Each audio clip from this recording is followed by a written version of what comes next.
오늘은 마태복음 어제 이어서 18장의 말씀 함께 살펴보겠습니다. 어제도 말씀드린 대로 이 사복음서 중에서 교회라는 단어가 유일하게 나오는 복음서는 마태복음입니다. 그 중에서 딱 3번이 나오는데 16장에 예수님께서 교회를 세우신다라고 말씀하면서 한 번 나오고, 그 다음에 교회의 권세를 말씀하신 오늘 본문에서 2번 반복이 되고 있습니다. 마태복음 16장 20절 말씀에 보면은 또 내가 네게 이르노니 너는 베드로라 내가 이 반석 위에 내 교회를 세우리니 음부의 권세가 이기지 못하리라. 그러면서 21절에 뭐라고 얘기하냐면 내가 천국 열쇠를 네게 주리니 네가 땅에서 무엇이든지 매면 하늘에서도 매일 것이요 네가 땅에서 무엇이든지 풀면 하늘에서도 풀리리라. 이렇게 말씀하십니다. 내가 이 반석 위에 내 교회를 세우겠다. 예수님이 그렇게 말씀을 하십니다. 예수님께서 베드로가 한 신앙 고백, 주는 그리스도시요 살아계신 하나님의 아들입니다 라고 하는 그 신앙 고백 위에다가 내가 교회를 세우겠다. 그러면서 그 교회에 내가 천국 열쇠를 주겠다. 이렇게 말씀을 합니다. 그러므로 교회는 천국의 문을 여는 권세를 가지고 있다라는 말씀이 되는 것입니다. 그래서 그 권세가 뭐냐면은 다시 한번 설명을 하기를, 방금 봉독한 그 16장 21절에 내가 곧 교회가 땅에서 매면 하늘에서도 매일 것이요 땅에서 풀면 하늘에서도 풀릴 것이다 라고 그렇게 말씀하는 거예요. 천국 열쇠를 가진다는 것은 교회가 땅에서 열쇠를 가지고 풀어야 바로 하늘에서도 풀려 하늘 문이 열린다라는 그런 놀라운 말씀입니다. 그렇다면 여러분, 여기에서 천국의 열쇠를 의미하는 매고 푸는 것이 무엇이냐라는 것이죠. 우리가 성경적인 근거를 가지고 다양한 해석이 가능합니다. 예를 들면 영적 전쟁으로도 해석할 수 있습니다. 마귀를 묶어버린 권세가 교회와 성도들한테는 있다. 혹은 귀신이 들리거나 귀신들에게 묶여있는 사람을 예수의 이름으로 교회와 성도가 푸는 그런 권세도 있다. 이렇게 해석할 수도 있습니다. 그런데 오늘 말씀의 사실 1차적인 의미는 오늘 기록된 말씀의 이 문맥에서 잘 살펴봐야 합니다. 오늘 봉독한 18절에도 똑같은 말씀이 기록되지 않습니까? 교회에 대해서 말씀을 하면서 18절에 뭐라고 얘기하냐면 무엇이든지 너희가 땅에서 매면 하늘에서도 매일 것이요 무엇이든지 땅에서 풀면 하늘에서도 풀리리라. 이것도 교회에 주신 16장에 세우면서 하신 말씀을 18장에서 교회의 권세를 얘기하면서 똑같은 말씀을 하고 있는 거거든요. 그런데 이 말씀의 바로 직전에 어떤 내용이 나오냐, 우리가 잘 아는 대로 15절 이하가 그 문맥입니다. 15절에 보면은 한 사람의 교인이 죄를 범했습니다. 근데 그 죄는 교회 안에서 성도들 사이에 관계 속에서 벌어진 그런 일입니다.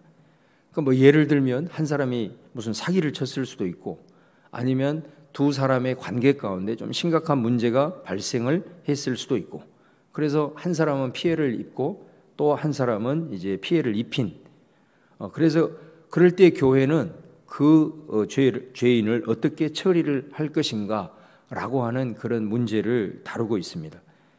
그래서 먼저는 뭐라고 예수님이 말씀하냐면 당사자끼리 해결해라, 그렇게 말씀을 하죠. 그런데 당사자끼리 해결을 하려고 해도 그 죄인이 자신의 죄를 인정하지 않는다. 그러면 두 번째는 증인을 데리고 이 문제를 해결해라. 분명히 어떤 증인이 있을 건데 그 증인으로 하여금 그 사람의 죄를 확증하도록 해라. 이렇게 말을 하죠. 두세 사람이 좀 개입을 해서 확실하게 죄인으로 하여금 자신의 죄를 인정할 수 있도록 해서 이것을 풀어라, 이렇게 얘기를 하는 겁니다. 그래도 이 사람이 자신의 죄를 인정하지 않는다. 그러면 세 번째는 교회에게 말해라. 우리식으로 얘기하면 당회를 통해서 이 문제를 해결하라, 이제 그런 말씀이죠. 그런데 분명하게 그 사람의 죄가 이처럼 이렇게 밝혀졌음에도 불구하고 인정하지 않을 때는 뭐라고 얘기하냐면 이방인과 세리처럼 여겨라, 이런 말을 합니다.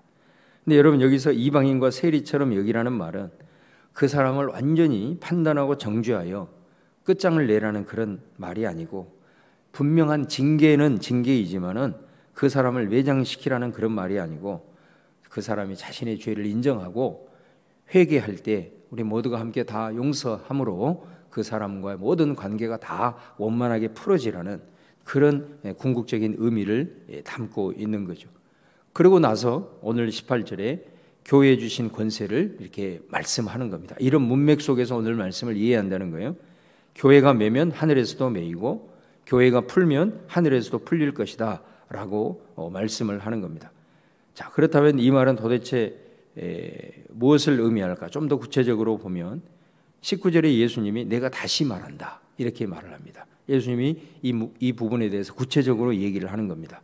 여기서 두 사람이 땅에서 합심하여 무엇이든지 구하면 이렇게 말합니다. 그러니까 우리는 이 구절을 합심 기도의 근거 구절로 생각을 합니다. 물론 그럴 수도 있습니다. 여기서 합심이라는 말은 헬라어로 심포네오 하면 뭐가 생각나요? 심포니, 예, 교향, 그죠? 그러니까 일치, 조화 그런 의미를 갖고 있기도 합니다. 그런데 여러분 이 심포네오의 원래 의미는 뭐냐면 화해를 의미합니다. 이 말은 죄인과 그 피해를 당한 당사자와의 화해를 의미합니다.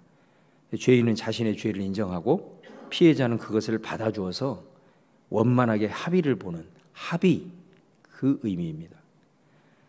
그런데 여러분 교회 안에서 일어난 일들을 가만히 보면은 어떤 형사적인 문제, 이건 분명히 이거는 법적으로도 이거 문제가 있어 이렇게 명백하게 드러나는 경우는 사실은 의외로 문제가 쉽게 해결될 수 있습니다.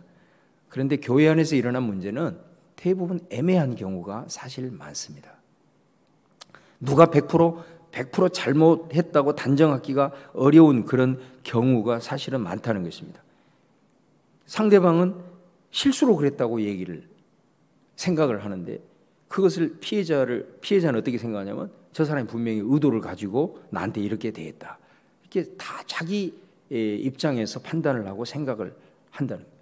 또 이 사람 한 사람은 나는 분명히 사과를 했다고 얘기를 하는데 상대는 그것이 사과냐 이렇게 생각하면서 계속해서 꼬여지는 경우도 있다라는 것입니다. 이제 이럴 경우에 두 사람의 관계는 깨지게 되고 시간이 지날수록 감정의 골은 깊어져 갑니다. 근데 여러분 꼭 기억하셔야 됩니다. 잘못을 한 사람은 그럼에도 불구하고 상대가 그것이 인정이 안 됐을 때는 용서를 구해야 합니다. 그러지 않고 계속해서 그 상태를 유지하면 그 오늘 말이 뭐냐? 땅에서 매는 겁니다. 자신이 매어버린다라는 겁니다. 또 피해자도 용서를 해야 합니다. 자신을 정직하게 돌아보고 그 사람이 용서를 구하면 언제든지 화해할 수 있도록 먼저 내 자신이 하나님 앞에서 주님 내가 저 사람을 용서합니다 라고 용서를 선포해야 됩니다. 그럴 때 그 사람이 다시 보이고 그 사람이 용서를 구할 때 언제든지 나도 화해를 할 수 있기 때문에 자신이 항상 하나님 앞에서 저 사람을 이미 받아들일 수 있는 그 용서를 할 수 있어야 합니다. 그렇지 않으면 그 사람 역시도 땅에서 매이게 됩니다. 이거는 두 사람의 관계로만 끝나지 않습니다. 교회 전체가 땅에서 매이는 원인이 되게 됩니다. 비록 죄인이라도 정죄와 판단이 아니라 회개할 수 있도록 계속해서 기회를 줘야 한다고 말씀하시고 죄인과 피해자가 땅에서 합심하면, 다시 말하면 화해하고 원만하게 풀면 그럼 어떻게 된다고 얘기합니까? 하늘에서도 풀린다 이렇게 말합니다. 무엇이든지 구해라. 하늘 아버지께서 그 원하는 것을 이루어 주시리라 이렇게 말씀합니다. 그러면서 20절에 이어서 뭐라고 얘기하냐면 두세 사람이 내 이름으로 모인 곳에는 내가 그들 중에 있느니라 이렇게 말합니다. 이게 무슨 말이냐면 여기서 두세 사람은 이제 화해해서 서로 마음이 풀리고 관계가 정상화된 사람들의 모임입니다. 우리가 교회는 모이는 공동체니까 다 모여 있잖아요. 모이는 그곳에 주님이 그곳에 임하십니까? 주님이 계실 수도 있고 계시지 않을 수도 있습니다. 저는 그것을 확신할 수는 없습니다. 그런데 확실한 사실은 뭐냐면 서로가 화해하고 일치된 마음을 품고 서로 품어주고 이해하고 용납하는 그 모임에는 틀림없이 주님이 임재하십니다. 오늘 20절 말씀은 그 얘기를 하는 겁니다. 그런 교회는 하늘 문이 열립니다.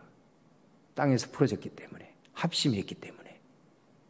그러면 하늘 문이 열리면 어떻게 되죠? 하나님의 역사가 나타납니다. 우리가 생각하지 못했던 하늘의 신령한 은혜와 기적이 일어나고 교회는 부흥하게 됩니다. 여러분, 바로 이 말씀을 하고 나서 이어서 그 다음 구절에 보면 베드로가 예수님에게 뭐라고 질문하죠? 21절에 주여 형제가 내게 범죄하면 몇 번이나 용서하리까? 문맥을 보셔야 된단 말이에요. 그러니까 18절에서 20절이 도대체 뭐를 말하고 있는가? 그 앞에 15절, 20절은 당사자, 두 당사자들끼리 서로 잘하고 잘못한 이 문제에 대한 문제를 어떻게 처리할 것인가를 얘기하고 18절에서 20절을 주님이 이렇게 얘기한 다음에 바로 그 다음에 이 말을 듣고 베드로가 예수님에게 뭐라고 질문했냐? 그러면 예수님, 형제가 나한테 잘못했으면 내가 몇 번이나 용서해야 되겠습니까? 그 말을 하고 있는 거 아닙니까? 그러니까 이 18절에서 20절은 두 형제 간 성도들 간에 잘못한 일에 대해서 용서를 구하고 용서할 수 있느냐의 문제인 거예요. 그래서 갈등을 풀고 관계를 정상화하는 것, 바로 그것이 천국의 열쇠를 갖고 하늘 문을 여는 것이다 라는 것을 의미하는 것입니다. 여러분, 성경에는 이런 말씀들이 수두룩합니다. 그 중에서 몇 가지만 제가 말씀을 드리면, 고린도서 11장에 보면은 성찬식을 앞두고 고린도 교회가 애찬식을 행하잖아요. 그 애찬식은 뭐냐면은 고린도 교회 안에는 부자도 있고 가난한 자도 있고, 그 다음에 소작인도 있고 종들도 있고 자유자도 있고 주인들도 있고, 그래서 이 애찬은 뭐냐면 좀 부자들이 또 가진 자들이 음식을 가져오고, 그리고 그들은 나름대로 시간 활용이 되기 때문에 일찍 오지 않겠습니까? 가난한 자, 다른 집에서 소작을 한 사람, 또 노예들, 이런 사람들은 아무래도 늦게 오겠죠. 그리고 음식을 준비도 잘 못할 거예요. 그래서 이 애찬식은 가진 자들이 좀 부자가 음식을 챙겨와서 이렇게 서로 이렇게 흘려주는 일종의 사랑의 만찬, 그래서 애찬인 거예요. 그리고 이 애찬을 하고 나서 당시 초대교회는 대부분 성찬식을 밤에 진행을 했어요. 그래서 성찬식이 뭐예요?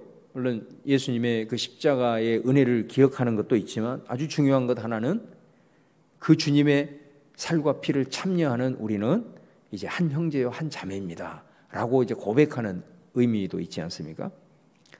그런데 문제는 뭐냐면은 가진 자들이, 부자들이 음식을 챙겨오고 나서 그 노예나 가난한 자들이 이렇게 일하고 남의 집 살이 하면서 늦게 이렇게 오니까 기다려줘야 되는데 그걸 못 기다려준 거예요. 그리고 자기들이 싸운 것을 먼저 그냥 먹어버린 거죠. 그러다가 가난한 자들이 뒤늦게 허겁지겁 달려왔는데 이미 파장 분위기가 돼버린 거예요. 그러니까 굉장히 지금 어떻게 가난한 사람 마음이 상하게 않습니까? 예. 가진 자들은 내가 싸워서 먹는데 뭐가 잘못이야, 이렇게 생각할 수 있겠지만, 가난한 사람들은 말을 하지 않겠지만 가진 자들에 대해서 위선적인 사람들이라고 감정이 쌓여갈 수밖에 없는 거죠. 그러고 같이 성찬식을 하는 거예요. 그럼 성찬식은 뭐라고 그랬어요? 우리는 그리스도 안에서 한 형제요 한 자매가 되었습니다. 가난한 사람들은 자기들 배려하지 못하고 기다려주지 못하고 먹어버리고 이런 것이 마음에 들면서 그 성찬식의 은혜를 받겠냐라는 거예요. 그 의미를 기억하겠냐 말이죠. 그래서 이 가진 자와 가지지 못한 자, 또 주인과 노, 이런 사람들 사이에 이런 갈등의 골이 깊어져 있는 거예요. 바울이 그래서 그 상황을 통해서 뭐라고 얘기를 하냐면, 너희들 가운데 이렇게 갈라지고 이해하지 않고 서로 용납하지 않고 갈등하는 상태에서 주님의 살과 피를 먹고 마시는 것은 죄다, 그렇게 얘기를 하는 거예요.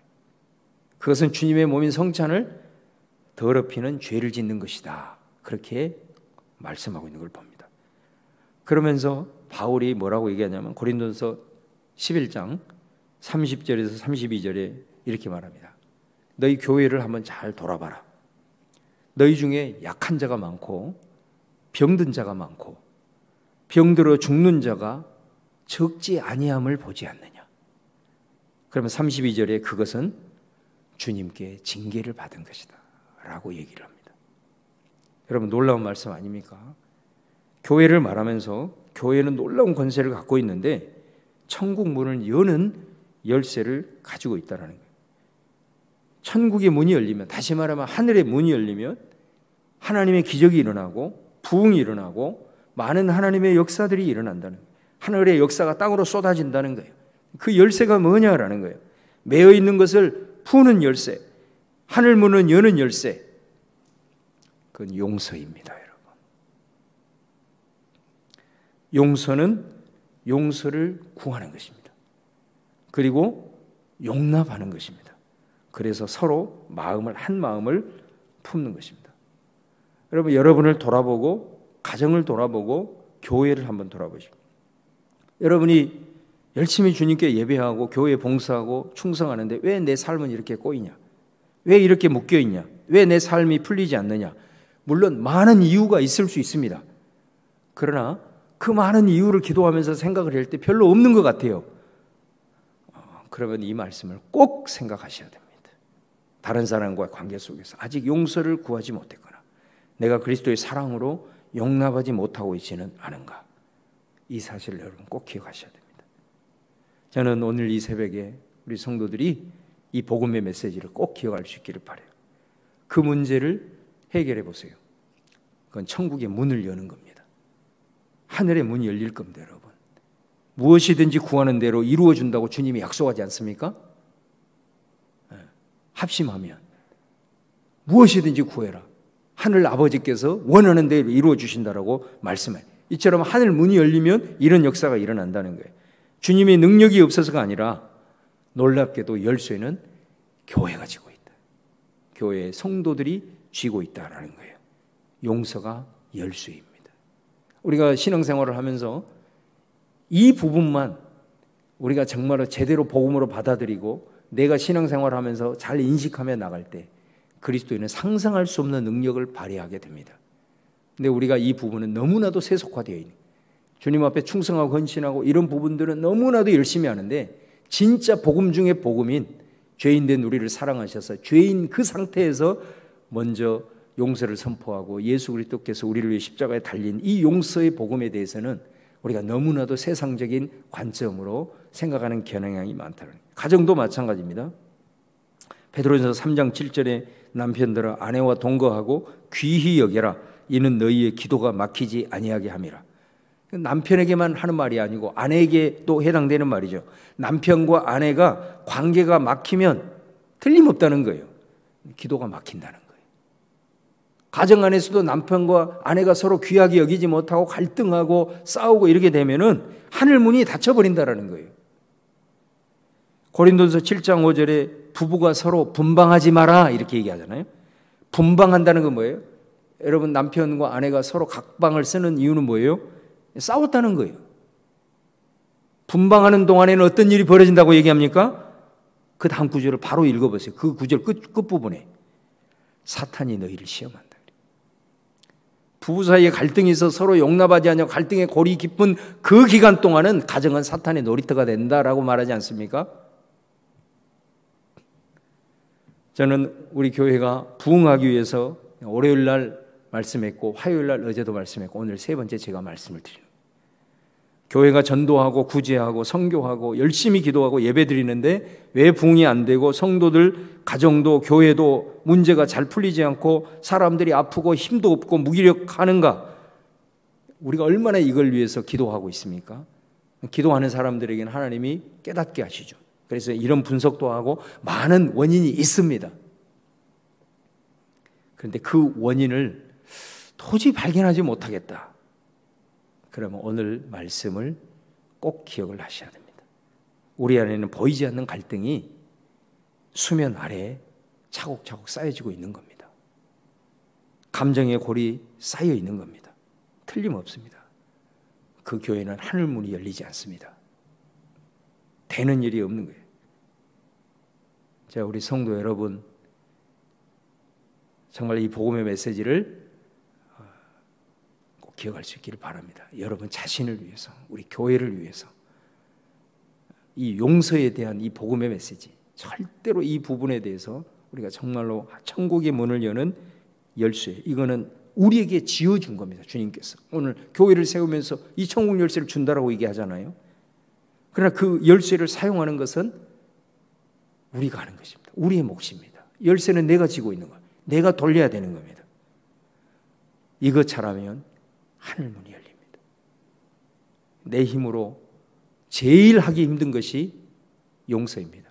제일 큰 천국의 열쇠가 용서임에도 불구하고 제일 하기 힘든 것이 사실은 용서입니다. 그래서 기도하는 것입니다, 여러분. 기도를 왜 하는 겁니까? 하나님, 내 이거 채워주세요가 아니라 그것을 위해서도 기도하셔야 되지만 내가 할 수 없는 것을 주님이 성령을 통해서 나를 강권하여 성령의 능력으로 그렇게 할 수 있도록 기도하시면 틀림없이 됩니다.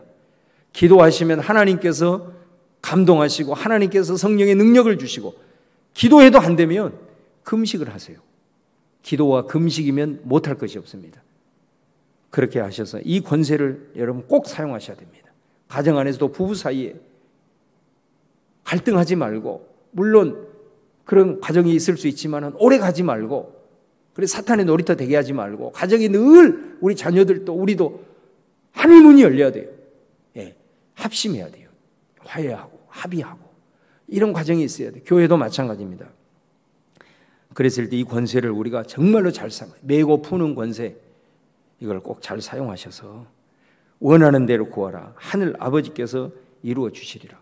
여러분의 삶도 또 여러분의 가정도, 우리 성민교회도 이번 한 주간 정말로 몸된 교회의 새 일을 행하시고 부흥을 위해서 또 주시는 이 말씀들 잘 기억하시면서 놀라운 이 하나님의 하늘의 역사, 하늘문이 열려지는 그런 은혜의 역사들이 여러분 가운데 경험되어지는 그런 은혜가 있기를 주님의 이름으로 축원합니다.